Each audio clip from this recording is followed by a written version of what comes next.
Prosperidade é um tripé, é uma combinação de saúde, riqueza e amizades. Se você tem dinheiro, mas está em fase terminal de câncer, eu acho que você daria todo o dinheiro do mundo para se curar, não é verdade? Pois é, não adianta nada você ter dinheiro, você ter saúde. Mas imagine que você tenha dinheiro, que você tenha saúde, mas você não tem com quem compartilhar. Também a vida não teria graça, né?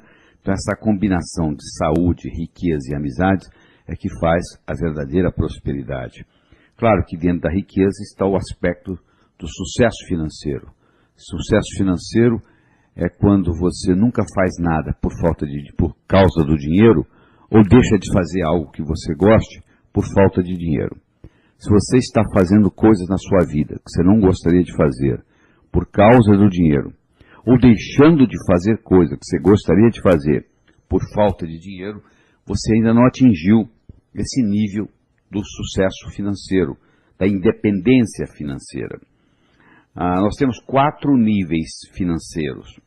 O nível 1 é o nível da sobrevivência. A própria palavra já diz, você está sobrevivendo, você está ganhando hoje o que você gastou ontem, ou seja, você está gastando mais do que você está ganhando. O nível 2 financeiro é o que eu chamo trocando 6 por meia dúzia, ou seja, você está gastando aquilo que você está ganhando, não sobra nada. O nível 3 é o debaixo do colchão, você consegue ganhar mais do que gasta, só que você não sabe como fazer essa sobra render para você. Você coloca ela, entre aspas, debaixo do colchão. E, finalmente, você adquire a independência financeira, que, infelizmente, somente 5% da população no mundo tem essa independência financeira.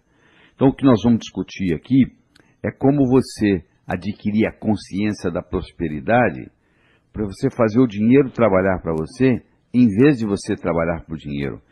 A consciência da prosperidade permite você viver nesse universo sem esforço, com ou sem dinheiro. É mais fácil você fazê-lo com dinheiro do que você fazê-lo sem dinheiro. Mas existem pessoas que vivem nesse mundo de uma forma muito boa, sem necessariamente terem dinheiro. Mas não é esse o caminho que nós estamos escolhendo aqui. Nós estamos escolhendo o caminho da prosperidade, onde você aprenda a gerar riquezas. E para você aprender a gerar riquezas, você tem que, antes de mais nada, entender a roda da abundância. A prosperidade na sua vida é diretamente proporcional à velocidade com que a roda da abundância gira na sua vida. E você deve estar perguntando, por que a roda da abundância não gira numa velocidade maior na minha vida? Ela talvez não gire por bloqueios emocionais, que é uma das razões, você pensar que dinheiro é sujo, que gente rica não entra no céu, que é mais fácil um camelo passar pelo fundo de uma agulha do que um homem rico entrar no céu, ou por ignorância às leis da riqueza, ganhar, gastar, economizar e investir, que são leis universais que funcionam em qualquer lugar, que deveriam ser ensinadas já no jardim da infância, mas que a maioria nasce, vive e morre e não aprende com elas. E a matemática financeira, tão importante se aprender a mexer com os números. Existe uma doença disseminada no mundo chamada logicofobia, que é adquirida, eu acredito, no jardim da infância, onde a pessoa não gosta de lidar com o número. Se você tem dificuldade de lidar com um número, dificilmente você vai ser um milionário, porque milionário requer o conhecimento de números. Então, o que nós vamos fazer aqui é mostrar para você, primeiro, como é que você pode remover esses bloqueios emocionais. Imagine a seguinte situação. Você tem 6 anos de idade, você está jantando com seus pais, seus irmãos, o seu pai provavelmente sentado na cabeceira da mesa, dizendo o seguinte: eu prefiro ser pobre e honesto do que rico e desonesto. É preferível ser pobre e honesto do que rico e desonesto. Você com 6 anos de idade, você não vai levantar a mão e arguir com seu pai, que você conhece pobre honesto, pobre desonesto, rico honesto, rico desonesto, e consequentemente, pobreza, riqueza, honestidade e desonestidade não tem correlação. Você não tem essa experiência para arguir com seu pai. Você simplesmente absorve aquilo, isso passa a ser parte da sua estrutura psicológica. 25, 30 anos depois, você começa a ganhar dinheiro. O que você faz? Você faz uma autossabotagem. ninguém quer ser intitulado de desonesto. Então, se você se acha desonesto porque você está ganhando dinheiro, você arruma um jeito de perder esse dinheiro para você continuar honesto. Tem gente que carrega isso a vida inteira. Então, as nossas crenças têm como finalidade única se perpetuarem. Uma crença, uma vez estabelecida, tem como função única e exclusiva se perpetuar. E ela se perpetua reforçando a crença. Você vai produzir aquilo que você acredita, e isso reforça a sua crença. Então tem gente que faz isso a vida inteira. Então você tem que entender essa roda da abundância. Você tem que entender que ela pode ser travada, como se fosse um freio de mão, pelos seus bloqueios emocionais. Eu quero falar de mais um. Por exemplo, você está com 6 anos de idade, você não sabe onde você está indo, mas você sabe que é um lugar importante, porque é colocar a melhor roupa que você tem, e você chega lá e tem alguém falando assim: é mais fácil um camelo passar pelo fundo de uma agulha do que um homem rico entrar no céu.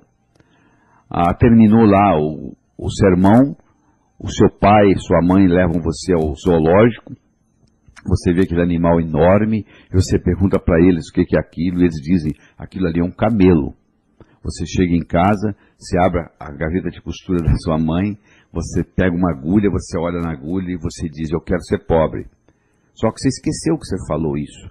Do mesmo modo que quem estava pregando esqueceu de lhe ensinar que há muitos e muitos anos atrás tinha as muralhas de Jerusalém, que continuam os resquícios lá até hoje, tinha os grandes portões que eram fechados às 6 horas da tarde, eram fechados às 6 horas da tarde, que todo camelo, toda caravana de camelo que chegasse depois das 6 não podiam passar pelos portões.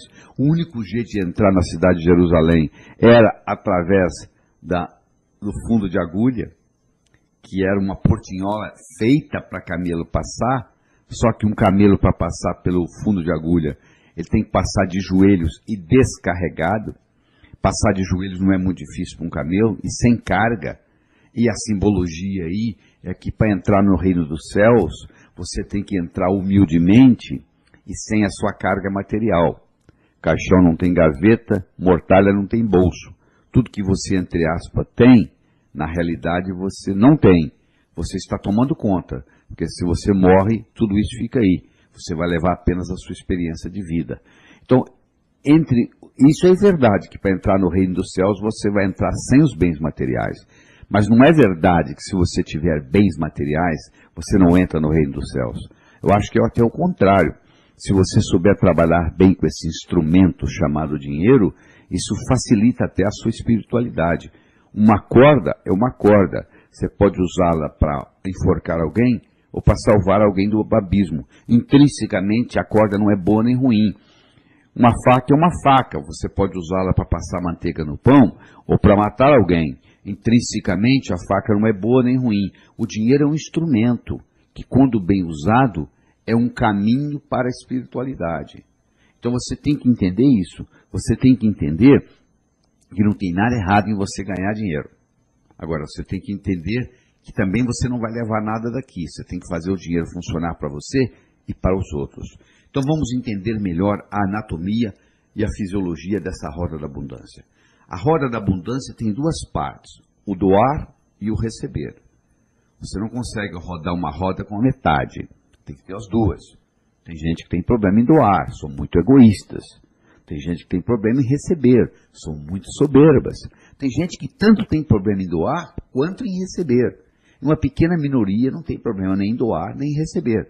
Você tem que começar a analisar no seu caso, se você tem dificuldade para doar, se você tem dificuldade para receber, ou às vezes até tem dificuldade nas 2 partes, doar e receber. Você tem que fazer a sua autoanálise e chegar a essa conclusão. Se você quiser aumentar a sua prosperidade e fazer a roda da abundância rodar com mais velocidade, girar com mais velocidade na sua vida, você tem que aprender a trabalhar com doar e o receber.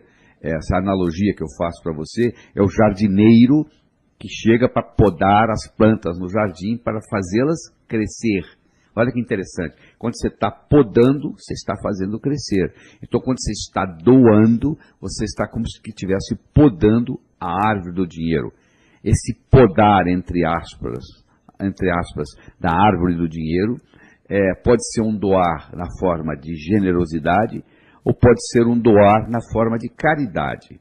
Quando você doa para alguém que necessita, você está sendo caridoso. Quando você doa para alguém que não necessita, você está sendo generoso. Se você dá um presente para um amigo seu no aniversário dele, e ele muito bem poderia comprar esse presente, que tem dinheiro para isso, você não está sendo caridoso para com seu amigo no aniversário. Você está sendo generoso. A recomendação é que você pratique as duas coisas. Você tem que praticar caridade e você tem que praticar generosidade. Se você praticar só caridade, você está enviando a seguinte mensagem para o seu inconsciente: no mundo só ganha quem precisa, portanto eu vou ficar necessitado para ganhar. Se você também pratica generosidade, doando coisas, presentes para quem não precisa, você está enviando uma outra mensagem para o subconsciente, para o inconsciente: eu não preciso estar necessitado para ganhar. Então a minha recomendação é que você pratique as duas coisas, tanto a caridade quanto a generosidade. Existem 4 verbos importantes para a gente conjugar no que diz respeito à roda da abundância. É o verbo declarar, o verbo solicitar, o verbo arriscar e o verbo agradecer. O verbo declarar mostra para você a importância do ser vir antes do ter. É ser, fazer, ter. Muita gente pensa assim: se eu tivesse dinheiro, eu faria o que gente rica faz, eu seria rico. Só que não é assim que funciona.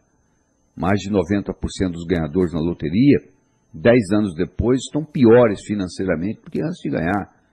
Então, porque não pertencia a eles. O que não parece com o dono é roubado. Primeiro você tem que ser, para depois fazer, para depois ter. E nós somos animais linguísticos. Nós somos através de declaração. Declaração cria realidade. Um noivo e noiva chegam perante o juiz e o juiz diz: eu declaro vocês marido e mulher. A partir daquele momento foi criada uma realidade jurídica naquele casal. Se eles quiserem se separar agora, tem que se divorciar, porque já foi declarado. E o juiz tem autonomia para isso. Você tem autonomia para fazer declarações sobre você. Se você declara que você é próspero, você passa a fazer o que gente próspera faz, você passa a ter prosperidade. Então não subestime o poder do verbo declarar e faça as suas declarações nessa área que você achar necessárias. Aí você tem que trabalhar conjugar o segundo verbo, que é o verbo solicitar. Solicitação gera poder. O indivíduo que é tímido, ele não consegue muita coisa na vida, porque ele tem que saber solicitar, né? Aquele ditado: quem não chora não mama. Você tem que saber solicitar do universo, você tem que saber solicitar de Deus, você tem que fazer a sua solicitação, o que você quer. Terceiro, você tem que aprender a arriscar. Se você não estiver disposto a arriscar, é difícil você ser próspero e enriquecer. Elizabeth Kubler-Ross era uma psicóloga suíça que morou a vida toda nos Estados Unidos e que dava um curso ensinando a pessoa a morrer de 10 dias, e no último dia ela dava uma prova para ver se você estava realmente preparado para morrer. E nessa prova tinha uma pergunta que todos respondiam da mesma forma. A pergunta era a seguinte: se você tivesse que viver a sua vida de novo, o que você faria diferente? Todos respondiam a mesma coisa: arriscaria mais.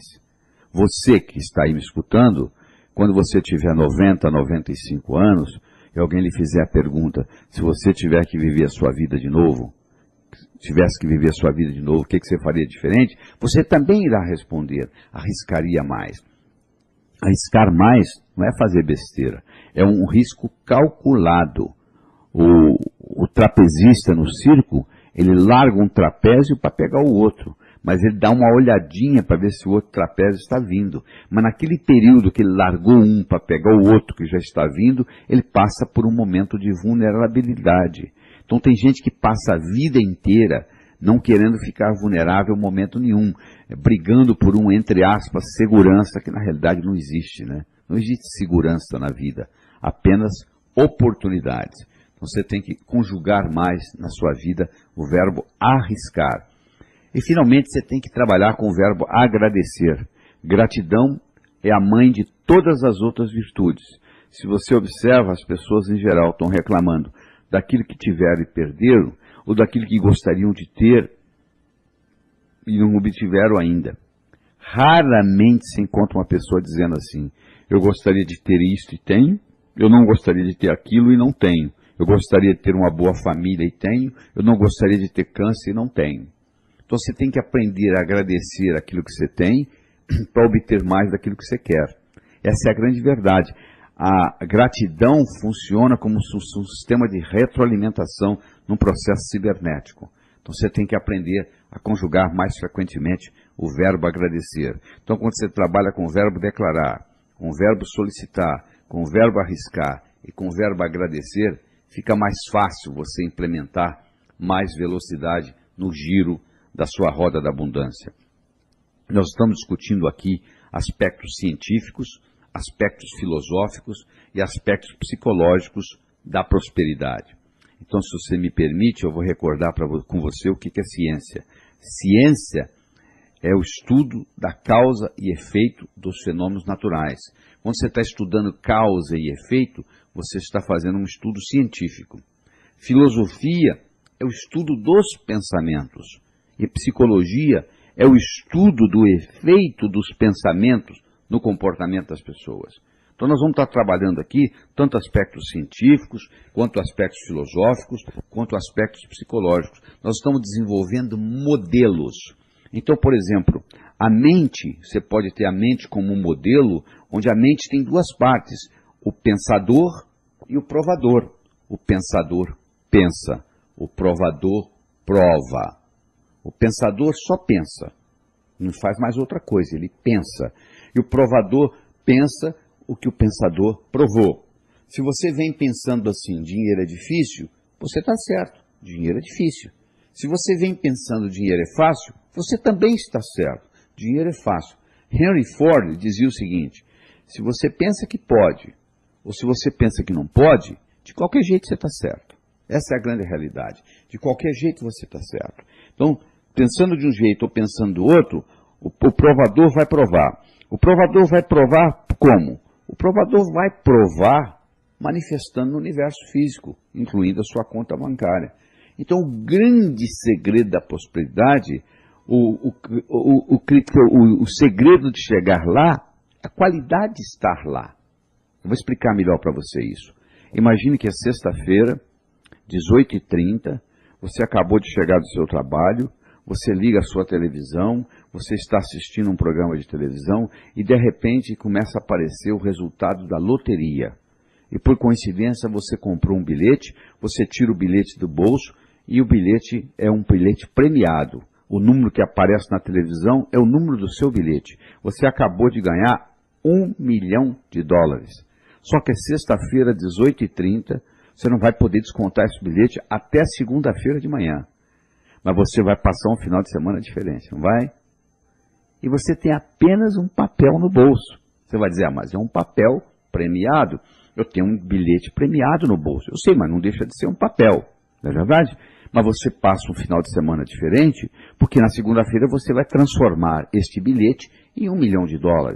Se tudo aquilo que você quer no futuro, você tivesse a mesma convicção que você tem, quando você tem um bilhete premiado no bolso, aquilo aconteceria. Só que você não consegue segurar esse estado, né? Que beleza, você sai às vezes empolgado quando você termina de fazer uma meta, só que você não consegue manter isso. O segredo da prosperidade, o segredo de chegar lá, é a qualidade de estar lá. O que você quer? Eu quero $1 milhão. Se você tivesse $1 milhão, como é que você se sentiria? Aí eu me sentiria assim, assim, assim, assim, assim. Então você passa a se sentir assim 24 horas por dia e esse $1 milhão vai se manifestar na sua vida. Só que infelizmente você não consegue segurar isso por causa da sua estrutura psicológica. Por isso que você está escutando isso aqui. Por isso que você está fazendo esse trabalho aqui comigo. Então lembre-se desse modelo. O pensador pensa, o provador prova. A mente tem duas partes, o pensador que pensa, o provador que prova. E a mente, que não é o seu cérebro, a mente está no corpo todo, porque eu pergunto para uma pessoa assim, onde é que está a sua mente? Ela aponta para o cérebro. Não, o cérebro está aí. A mente está no corpo todo. O seu dedão do pé, se tiver um corte, ele vai curar-se. Ele vai se curar espontaneamente. Existe uma inteligência lá, existe uma inteligência no seu fígado, nos seus rins, no seu baço, e assim por diante. Então é a corporeidade da mente. Esta mente está em conexão com a inteligência divina. Então, através dessa conexão, você pode manifestar nesse plano coisas de outro plano. Através dessa conexão, através da mente. Então você tem que aprender a criar do nada. É verdade, criar do nada. Tudo é criado do nada. Uma cadeira foi criada do nada. Antes de existir cadeira, você ficava agachado. Até que alguém veio e criou uma cadeira. De onde? Do nada. Então o processo criativo, ele tem 3 princípios. O princípio da autoanálise, o princípio de sugestões e o princípio de metas. O princípio da autoanálise é o seguinte: o que eu venho pensando que fez a minha vida do jeito que ela é hoje? Faça uma autoanálise do que você vem pensando até hoje sobre dinheiro. E você vai olhar na sua conta bancária e você vai ter a resposta. Aquilo que você veio pensando está manifestado lá. O dia que você mudar a qualidade do pensamento, você muda a quantidade de dinheiro que está lá. Segundo, as sugestões. Você escutou uma série de sugestões negativas dos seus pais, que na melhor das intenções passou para você uma série de coisas erradas. Você, para ser médico, você precisa fazer medicina. Você, para ser advogado, você precisa fazer direito. Você, para ser pai e mãe, você precisa apenas copular. Ninguém faz curso para ser pai. Ninguém faz curso para ser mãe. Ninguém faz curso para ser um bom educador. Então, os pais cometem erros educando os filhos. E os pais nos trazem uma série de negativos específicos. Até a idade de 4, 5 anos, nós recebemos mais de 100 mil nãos. Nós recebemos para um menino de 4 anos, uma criança de 4 anos, para cada elogio, recebe 9 repreensões. Então, olha o impacto que isso tem na mente da gente. Então, nós temos uma série de sugestões negativas com relação a dinheiro. Você, para reverter isso, você tem que pegar essas sugestões negativas, transformá-las em positivas e falar, e escrever, e escutar, e gravar com a sua voz, até que você mude. E terceiro, você tem que entender a diferença entre metas e objetivo. Se eu estou em Nova York e quero ir a Chicago, eu saí de Nova York e fui para Chicago, eu tenho uma meta. Agora, se eu estou em Nova York e quero viajar oeste, quando eu chego em Chicago ainda tem mais oeste. Quando eu chego em Los Angeles, tem mais oeste. Quando eu chego em Honolulu, no Havaí, tem mais oeste. Quando eu chego em Sydney, na Austrália, tem mais oeste. Como a Terra é redonda, eu vou voltar a Nova York. Então, quando eu estou viajando oeste, eu tenho um propósito, viajar oeste. Quando eu estou indo para Chicago, eu tenho uma meta. Então, uma coisa é você ter meta, outra coisa é você ter propósito de vida, ou finalidade de vida. Qual é a sua finalidade de vida? Essa é uma pergunta que você tem que fazer 21 dias seguidos, toda noite antes de dormir. Qual é a minha finalidade de vida? No momento que você descobre a sua finalidade de vida, vários milagres irão ocorrer na sua vida. Você vai ver que você vai ter mais energia, mais disposição. Segunda-feira passa a ser o melhor dia da semana. Você não tem mais problema financeiro no seu universo físico, etc, etc, etc. Você tem que perguntar para você mesmo, qual é a minha finalidade de vida? E não é uma pergunta só, você tem que fazer isso. Tem gente que leva 1 mês, 2, 3, para descobrir. No momento que você descobre a sua finalidade de vida e alinha suas metas com a sua finalidade de vida, muita coisa muda na sua vida. Então, você entender essa diferença entre meta e objetivo ou propósito ou finalidade faz uma diferença enorme na sua vida. Eu agora quero começar a discutir com você as leis da riqueza, que são leis que deveriam ser ensinadas no jardim da infância. Isso funciona, é igual gravidade, funciona em qualquer parte do mundo. Qualquer lugar que você aplicar as leis da riqueza, que é a lei do ganhar, a lei do gastar, a lei do economizar e a lei do investir, essas leis funcionam em qualquer lugar. Então vamos começar com a lei do ganhar. Todo dinheiro é criado pela mente humana. Aliás, eu sempre digo, problema financeiro não se resolve com dinheiro. E quem escuta isso pela primeira vez acha um absurdo. Como que problema financeiro não se resolve com dinheiro? Não, não se resolve com dinheiro. Problema financeiro se resolve com imaginação. Você está devendo o seu aluguel, você pega o dinheiro emprestado com o seu cunhado, você não faz mais nada. mês que vem, olha aí, ó, já venceu de novo e o seu cunhado já está querendo receber.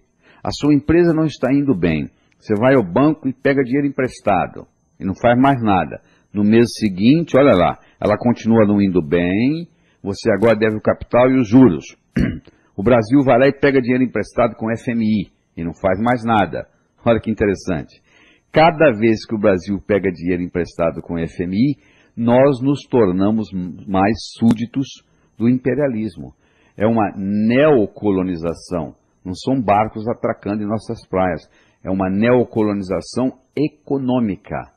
Problema financeiro se resolve com imaginação.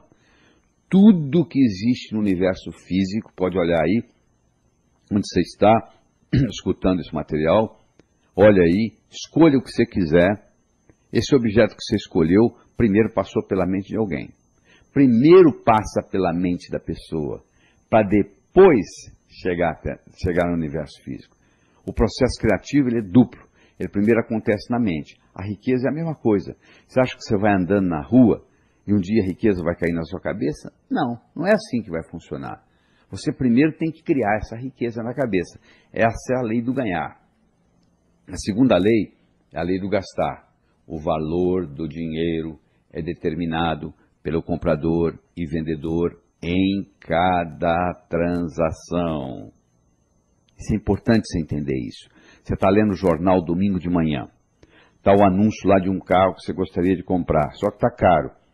Vai lá ver, você não sabe. Pode ser que a viúva lhe venda pela metade no preço, porque você vai cuidar do carro tão bem quanto o seu falecido marido. Você não sabe o que vai acontecer. O valor do dinheiro é determinado pelo comprador e vendedor em cada transação. Imagine que você esteja navegando no Rio Negro, o seu barco afunda, você tem uma mochila com $10.000. E os $10.000 estão sequinhos, protegidos dentro da mochila. Você encontra um índio que tem uma canoa e você quer que ele te leve 10 quilômetros rio abaixo. E você dá para ele os $10.000. Ele nunca viu dinheiro, quanto mais dólar. Você acha que ele vai fazer isso? Não. Agora, se você estivesse em Miami e desse $10.000, o cara te levava 100 quilômetros rio acima. O valor do dinheiro é determinado pelo comprador e vendedor em cada transação. E quem enriquece não é quem ganha muito, é quem sabe gastar. Se você ganha R$20.000 por ano e gasta 19, no final do ano sobrou 1. Se você ganha R$100.000 por ano e gasta 110, no final do ano você deve 10. Interessante, a sociedade bate mais palmas para quem ganha 100 e gasta 110 do que para quem ganha 20 e gasta 19. Não é verdade? Só que quem ganhou 20 e gastou 19 terminou com 1.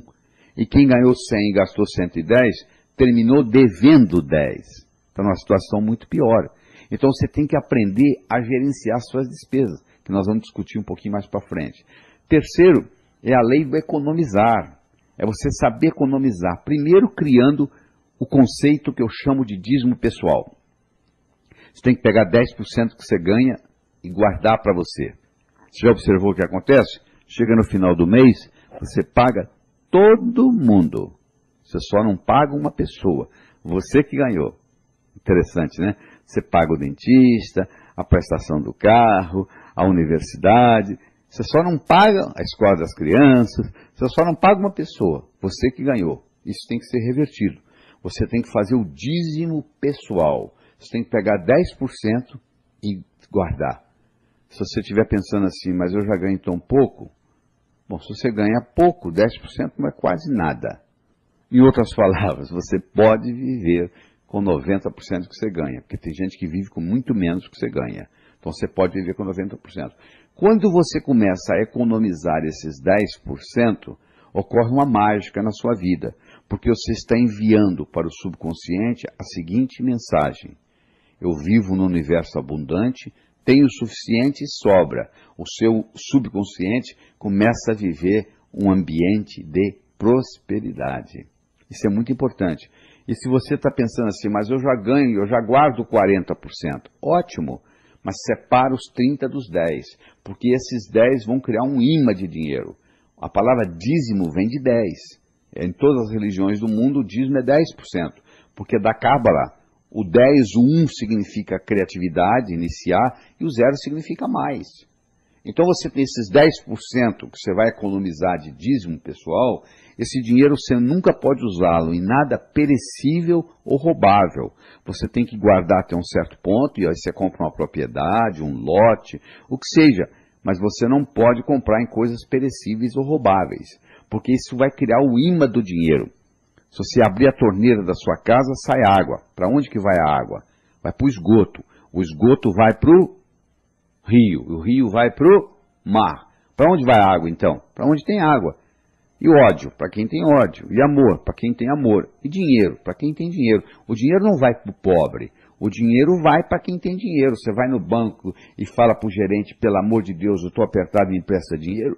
Ele diz, não, para você não. Mas se você chega lá e prova para ele que você não precisa de dinheiro, ele vai querer lhe oferecer um empréstimo, porque o banco, afinal, vive de juros. Olha que interessante. O crédito é paradoxal. Quem precisa não tem. Quem não precisa tem. Então, dinheiro atrai dinheiro, semelhante atrai semelhante. Se eu começo a criar um imã de dinheiro, eu começo a atrair mais dinheiro. Por isso que o dízimo é importante, esse dízimo pessoal que você tem que fazer. E vem depois a parte do investir. O investimento é fundamental. A maioria dos brasileiros não sabe investir. O investir, você faz o dinheiro trabalhar para você, em vez de você trabalhar por dinheiro. O investir tem que ter legalidade, você não vai investir na distribuição de cocaína, você tem que investir numa coisa legal, que tenha legalidade, você vai investir aí você vai buscar se tem mais ou menos rentabilidade, mais ou menos segurança, mais ou menos liquidez. Rentabilidade, segurança e liquidez são os 3 pontos-chave de um investimento. Tem dinheiro que você vai deixar lá mais a longo prazo, você não está preocupado com a liquidez, mas você está preocupado com a segurança ou com a rentabilidade. Tem dinheiro que você precisa de mais liquidez. A rentabilidade talvez não seja tão alta, mas você pode tirar a hora que você quiser. Às vezes você coloca um dinheiro na poupança e você pode ir lá e tirar o dinheiro a hora que você quiser. Mas se você compra uma casa, você não pode querer vender a casa, pode ser que você não encontre comprador no dia que você quer vender a casa. Então já não tem a mesma liquidez de uma caderneta de poupança. Aí você vai ter que decidir aí se é mais ou se é menos. Mas só trabalhar com as leis da riqueza não é o suficiente. O ganhar, o gastar, o economizar, o investir é muito importante. Você tem que estar preocupado com isso. Agora, você também tem que ver o aspecto psicológico da coisa. Existem os pesos pesados, que eu chamo, na psicologia, que interferem na sua capacidade de ganhar dinheiro. Por exemplo, o modo como você nasceu faz uma diferença enorme. Se você não foi bem-vindo ao mundo, se você vai visitar uma cidade, você tem uma experiência ruim naquela cidade, você não quer voltar naquela cidade, não é verdade? Porque você tem uma experiência ruim. Se você chega aqui e você tem 14 horas de trabalho de parto, já ficou complicada a sua chegada. Então o modo como você nasceu faz uma diferença enorme. E não adianta você fazer terapia, porque os traumas do nascimento... naquela época você não tinha linguagem, eles são codificados a nível celular. Você tem que trabalhar com terapias corporais. Nós temos um curso chamado Sintonia, que fazemos no Brasil 5 vezes por ano, vem gente do mundo inteiro, são 39 horas de trabalho, 12 no primeiro dia, 17 no segundo e 10 no terceiro.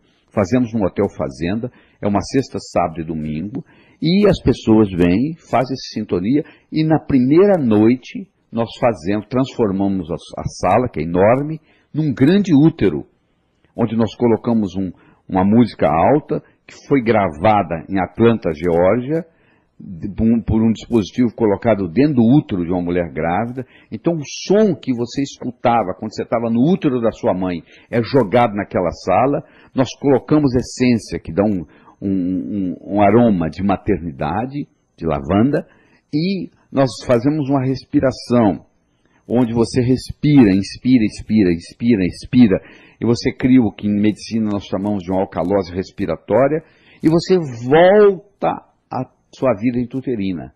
E você tem a sensação dos traumas, e você libera, tem uma catarse dos traumas que ocorreram com você durante isso. Existem no Brasil muitos terapeutas que trabalham com renascimento, você tem que buscá-lo, ver se eles são de credibilidade, e fazer essa experiência. Ou você pode ligar para o nosso escritório em São Paulo, o código aqui de São Paulo é 11, o telefone é 38890038, e se informar quando será o próximo curso Sintonia, que não cuida só disso não, cuida de muitas outras coisas.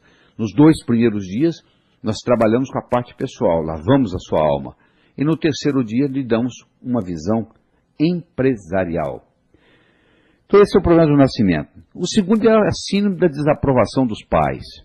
Eu não posso ganhar muito mais dinheiro que meus pais, porque eles vão se sentir humilhados. Então eu vou ganhar mais, mas um pouco mais. Então se você tem a síndrome da desaprovação dos pais, se você tem essa necessidade de não ganhar muito mais do que seu pai, às vezes essa necessidade até é inconsciente, 30% das pessoas no mundo têm a síndrome da desaprovação dos pais, que funciona na roda da abundância como se fosse um freio de mão, essa é a grande verdade. Então 30% das pessoas têm, eu não sei se é o seu caso, mas o fato é que essa síndrome da desaprovação dos pais, ela trava a roda da abundância.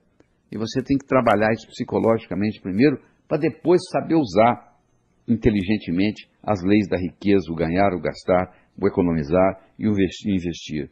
A negatividade específica são aquelas negatividades com relação a dinheiro, né? Dinheiro é sujo, gente rica não entra no céu, eu prefiro ser pobre e honesto do que rico e desonesto, que nós já discutimos nesse material, em que você tem que reverter isso na sua cabeça. E a sensação de morte iminente é você ter aquela sensação de que você vai morrer a qualquer momento. Então, a pessoa que tem um sofrimento no nascimento, e quando ela respira pela primeira vez, ela respira, porque o nascimento aqui fora da vida intrauterina começa com uma inspiração, e a vida termina com uma expiração. Por isso, quando alguém morreu, se diz, fulano expirou, né? Morreu, quer dizer, parou de respirar. Então, quando você inspira, se você inspira com uma sensação de dor e uma sensação de morte, isso fica codificado no seu cérebro. Então, a gente tem que viver com a sensação que a gente fosse viver para sempre. Quantas pessoas você conhece com 65 anos de idade, que tem uma experiência enorme, bonita, que podia estar sendo útil à humanidade e já está se programando para morrer? Não é verdade? As pessoas que vivem muito, que passam dos 90, 100 anos, são pessoas que estão constantemente tendo desafios, criando novidades na cabeça, tendo metas novas, como se fosse viver para sempre. Então isso é muito importante. E a outra coisa que eu quero discutir do ponto de vista psicológico é essa desculpa do karma. Eu não estou aqui para discutir se existe ou não existe karma. Eu estou aqui para dizer o seguinte, tem gente que usa uma desculpa. Sabe por que eu não consigo ganhar dinheiro nessa vida?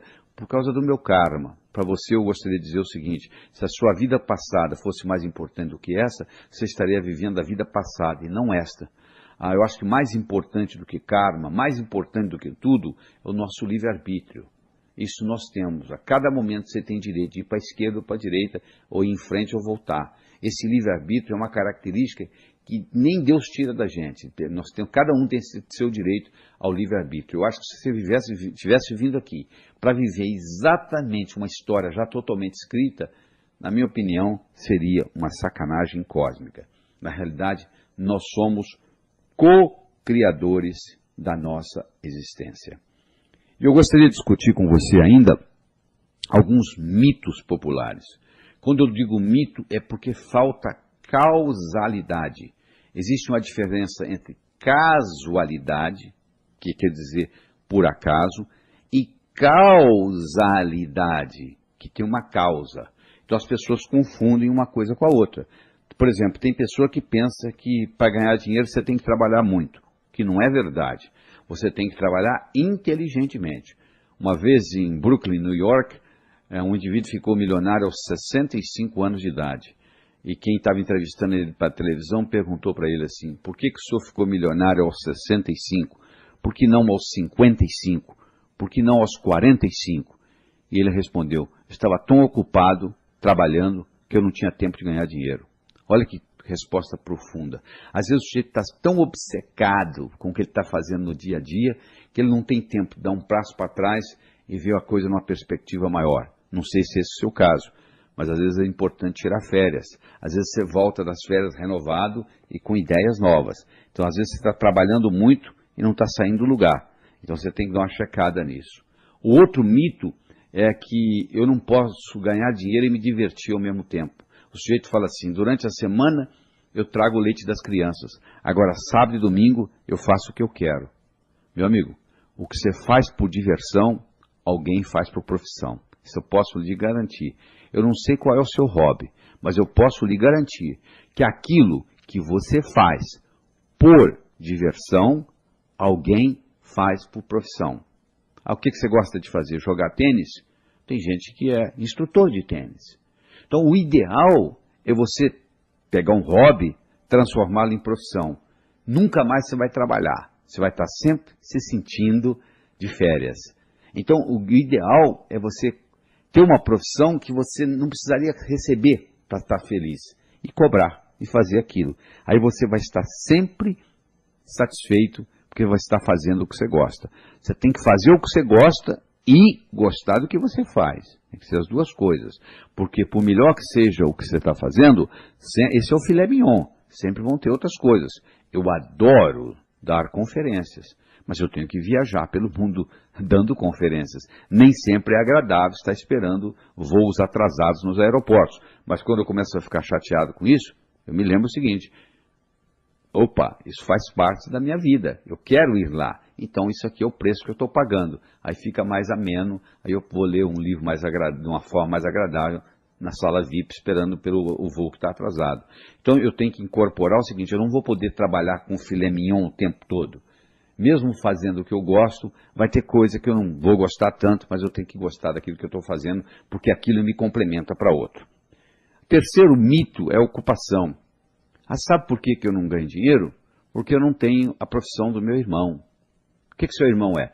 Meu irmão é médico. Meu amigo, eu conheço médico pobre, médico rico, advogado pobre, advogado rico, contador pobre, contador rico, artista pobre, artista rico, jornalista pobre, jornalista rico. Você também. Em qualquer profissão, você vai encontrar pessoas pobres e pessoas ricas. Então não culpe a ocupação. Você pode fabricar agulha e ser milionário. Não é a ocupação que vai determinar, é o modo como você vai fazer isso. O outro mito é o seguinte: eu não posso ganhar dinheiro porque não tenho uma boa formação. Esse é um outro mito popular. Eu quero lhe dizer o seguinte, que os homens mais ricos do mundo, em geral, não eram eruditos.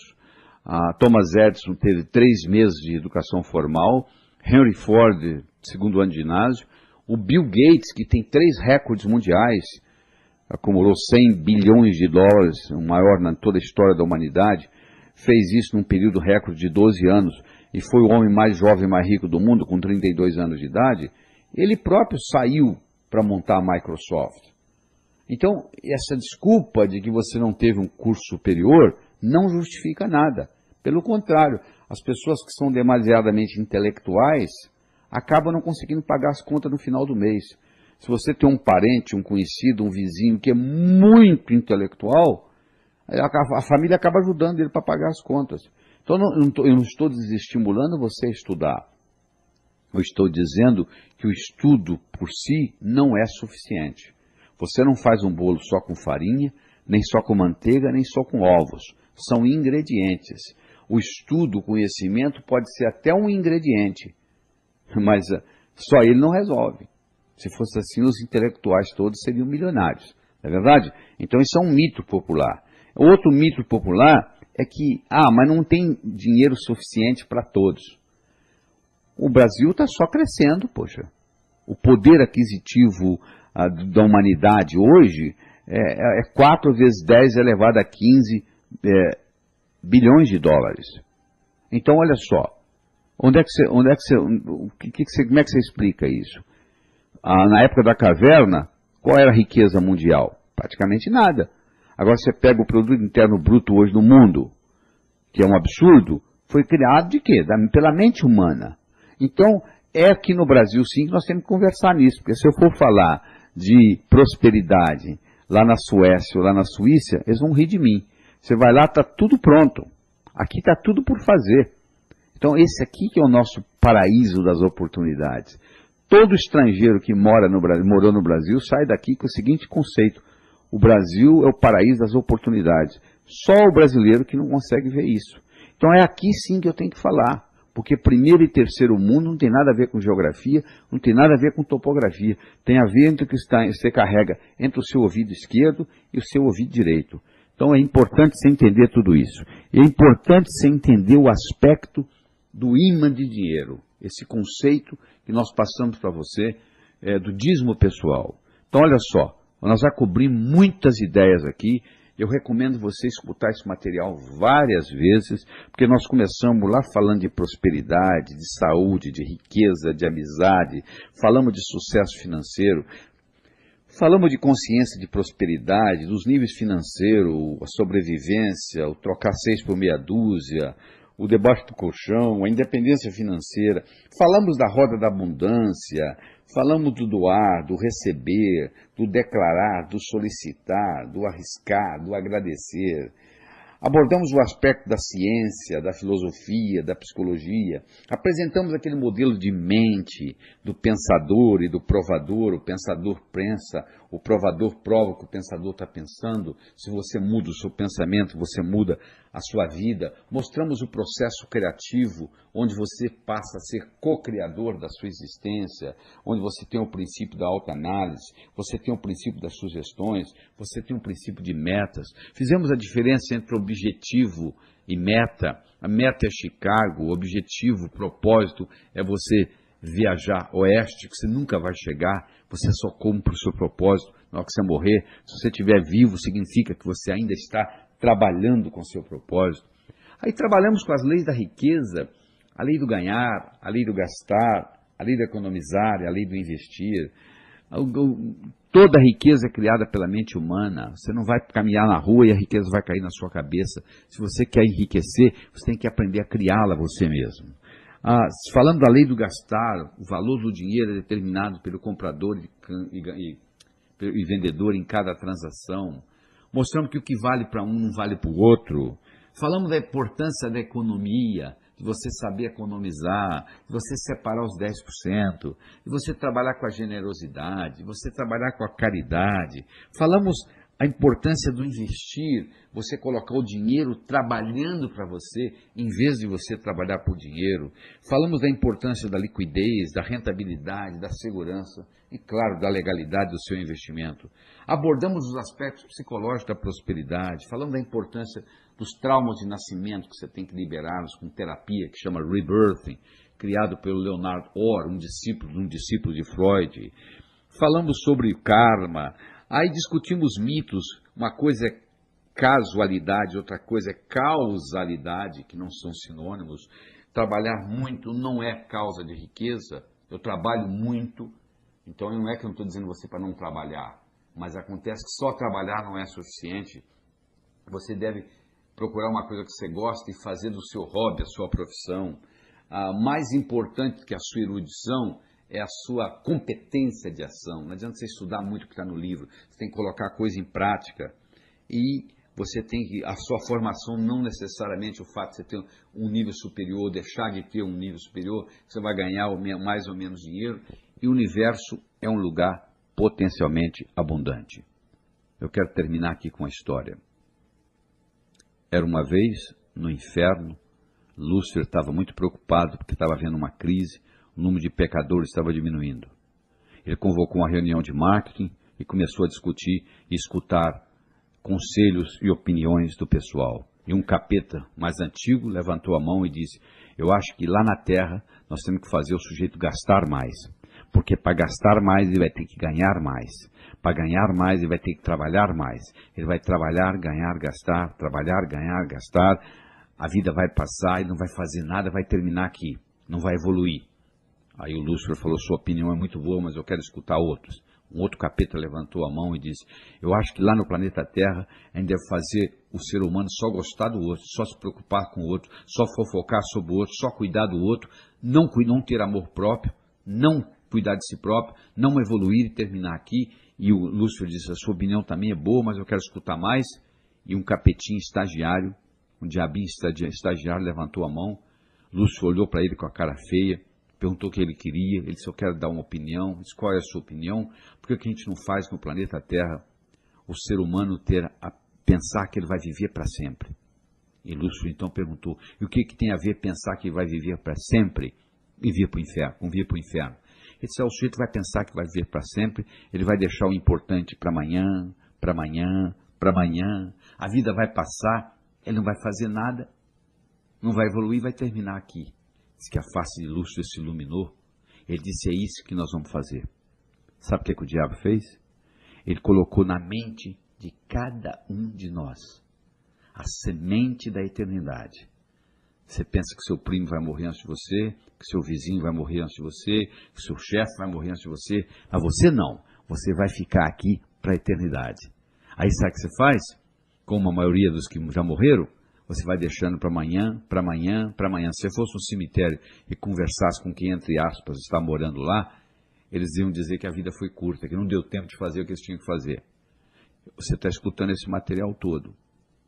Você vai colocar ele em prática? Ou é apenas um exercício para escutar? Eu recomendo que você escute ele pelo menos 5 vezes, para mexer na sua estrutura psicológica. E coloque em prática. Porque não adianta só você escutar. Você tem que colocar em prática. Esse conhecimento só vai ter valor o dia que ele passar do campo do pensamento para o campo da ação. Eu espero que novos caminhos se abram à sua frente, que o vento sopre levemente às suas costas, que o sol brilhe suave e morno no seu rosto, que a chuva caia de mansinho em seus campos. E até que nos encontremos de novo, que Deus lhe guarde nas palmas de suas mãos. Até logo.